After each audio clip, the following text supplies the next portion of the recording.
మంది ఫేస్ని చూస్తే మనకు ఇంట్లో ఎద్దులు ఉంటే రాముడు అనగానే ఇట్లా చెవులు నిక్కబెట్టి చూస్తే చూడు వెనకకు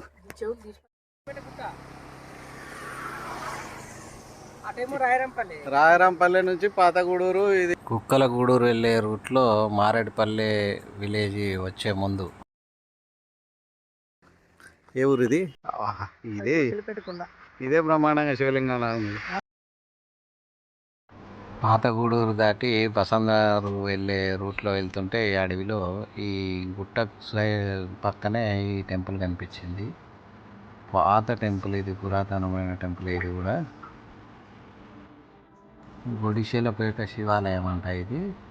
అడవిలో గుట్ట పక్కనే ఉన్నది ఇది పాత శివాలయం.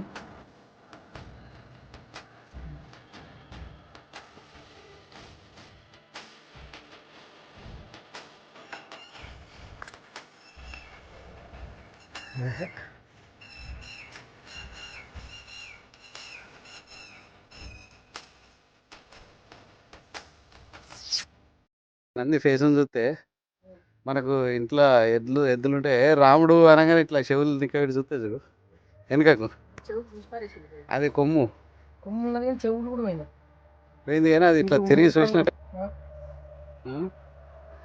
నంది మీద డిజైన్.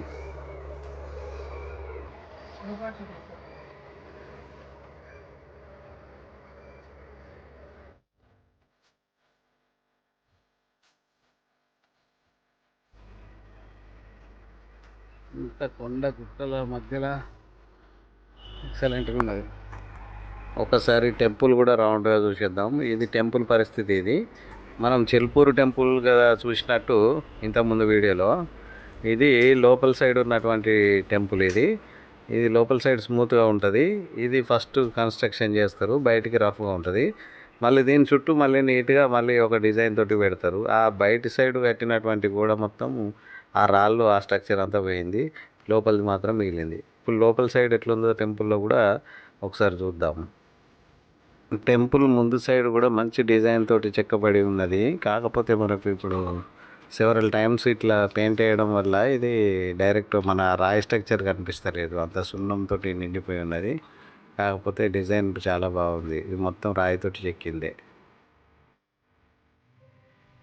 టెంపుల్ ముందు ఉన్న నందిని చూసి శివాలయం అని అంటే కన్ఫర్మ్ చేసుకున్నాం. ఒక్కసారి లోపల చూస్తాము. ఓం నమః శివాయ దండం పెట్టుకోండి ఒకసారి. ఇది నిజంగా ఇప్పటికి కూడా ఇంకా పూజలు చేస్తున్నారు వీళ్ళు. ఇంత అడవిలో ఇంత పూజలు చేస్తున్నారు, ఇంకా అసలు నమ్మలేదు.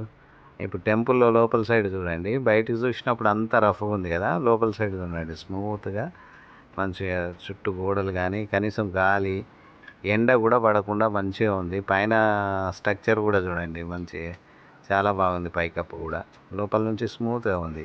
స్మూతే కాదు, ఎంత వర్షం వచ్చినా కూడా ఒక్క చుక్క నీరు కూడా గారకుండా ఉంది. నిజంగా రాయితోటి ఇంత అద్భుతంగా కట్టారు. ఈ విగ్రహం అయితే ఈ మధ్యలో తీసుకొచ్చి పెట్టినట్టు అయితే అనిపిస్తుంది. ఈ టెంపుల్కి సంబంధించింది కదా, కానీ తర్వాత తీసుకొచ్చి పెట్టిరేమో అని అనిపిస్తుంది. కానీ ఇది ఏం దేవుడా అని కొంచెం ఒక్కసారి ఆలోచిస్తున్నాం మేము. మల్లన్న వేరే తర్వాత తెచ్చిపెట్టిరు, అదో మీసాల మల్లన్న. చాలా భైరవుడు అయితే తలకాయ పట్టుకోనండి కుక్కరైనా. అయితే ఇది మొత్తం ఫుల్ కవర్ చేయాలి ఈ టెంపుల్ అంతా చేసి ఉంటారు. అంతే అంతే అంతే చేసి ఉంటాయి. లాకులు, లాకింగ్ సిస్టమ్, ఇంటర్లాక్ చేసి డిస్టర్బ్ అయింది.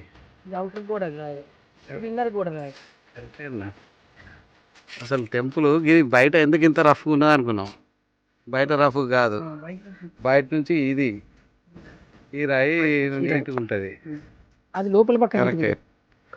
వాస్తవానికి మనం చెల్పూరు టెంపుల్ కంటే ముందు చూసిన టెంపుల్ ఇది. మేము అసలు ఈ టెంపుల్ చూసినాకనే మాకు అర్థమైంది, ఇది లోపల సైడ్ ఫస్ట్ టెంపుల్ కడతారు, తర్వాత బయట నుంచి కూడా అంత మంచి డిజైన్ తోటి చేస్తారు. అసలు ఫినిషింగ్ అట్లా వస్తుంది అన్నది ఈ టెంపుల్ చూసిన తర్వాతనే మాకు అర్థమైంది. ఏ నందీశ్వరుడు మస్తున్నది కానీ నాకు తెలిసి అన్న మరి ఈ నందీశ్వరిని వీళ్ళు ఈ మధ్యలో ఎక్కడి నుంచి షిఫ్ట్ చేసిండ్రా ఇది ఇక్కడదేనా షిఫ్ట్ చేయడానికి ఇంత పెద్ద ఎవరికి ఉంటుంది చెప్పి ఇంత పెద్ద చేయడానికి ఈ నందీశ్వరుడికి ఉన్న ఈ రాక్ వేరే వెరైటీ ఉంది బయట ఇంత ఓపెన్ ప్లేస్లో వర్షం పడ్డా కొద్దీ ఇంకా అది స్మూత్గా షైనింగ్ వస్తుంది. దీనిలో నిజంగా ఈ డిజైన్స్ కూడా పర్టికులర్గా చాలా బాగా చేశారు. కొంచెం దగ్గరికి వెళ్ళి చూస్తే చూడండి దాని కాళ్ళు డిజైన్ పడుతున్నప్పుడు ఎంత చక్కగా తయారు చేశారు చూడండి. ఇది టెంపుల్ ఫ్రంట్ లుక్. టెంపుల్ మాత్రం ఏ యూట్యూబ్లో లేదు, ఎవరికి చాలామందికి తెలియదు. ఒడిశాల పేట శివాలయం. ఇది ధర్మారం దాటిన తర్వాత రాజారాంపల్లి వస్తుంది కదా, అక్కడ నుంచి రైట్ తీసుకొని బసంతనగర్ వెళ్ళే రూట్లో మధ్యలో ఉంటుంది. మనకు మెయిన్ రోడ్ నుంచి వెళ్తుంటే మాత్రం గుట్ట పక్కన ఇలా కనిపిస్తుంది. మేము దీన్ని చూసి ఆగిపోయినాము.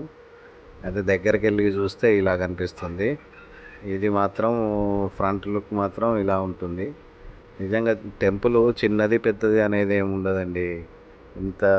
ఎంత ప్రాచీనమైనది ఇది. ప్లస్ ఎంతోమంది రాజులు, ఎంతోమంది ప్రజలు చాలా అద్భుతంగా కన్స్ట్రక్షన్ చేసి మొక్కినటువంటి టెంపుల్. మేమైతే అనుకోకుండా చూసాం కాబట్టి చాలా థ్రిల్ అయినామండి. మీకు వీలుంటే కుదిరితే మాత్రం చూడండి.